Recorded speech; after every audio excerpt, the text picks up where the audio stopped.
ಯುವತಿಗೆ ಬರ್ತ್ಡೇಗೆ wish ಮಾಡಿದ ಯುವಕ ಕೋಪಗೊಂಡು ಯುವಕನನ್ನು ಕೊಂದೇ ಬಿಟ್ಟ ಪ್ರಿಯಕರ. ಸೋಷಿಯಲ್ ಮೀಡಿಯಾದಲ್ಲಿ ಬರ್ತ್ಡೇಗೆ ವಿಶ್ ಮಾಡಿದ ಯುವಕನಿಗೆ ಚಾಕು ಇರಿದ ಕೊಲೆ ಮಾಡಿದ್ದಾರೆ. ಈ ಘಟನೆ ಚಿಕ್ಕಮಗಳೂರು ಜಿಲ್ಲೆಯ ತರೀಕೆರೆ ತಾಲೂಕಿನ ಹೊಸ ಬೈಪಾಸ್ ಬಳಿ ನಡೆದಿದೆ.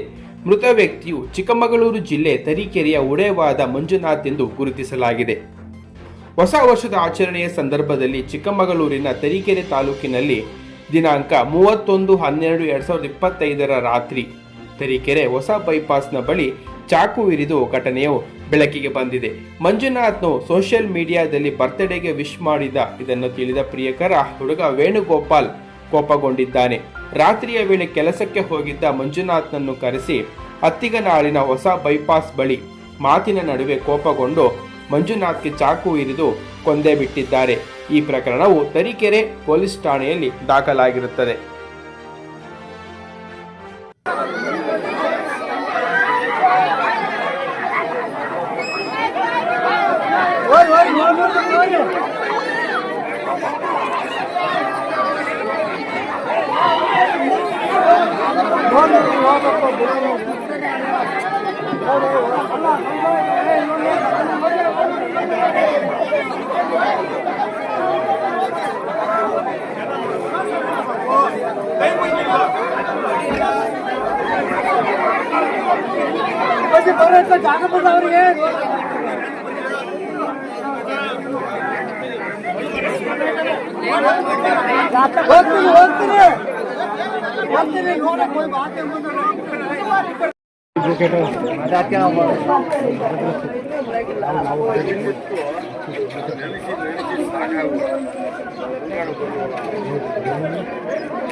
फोन भी दस गुना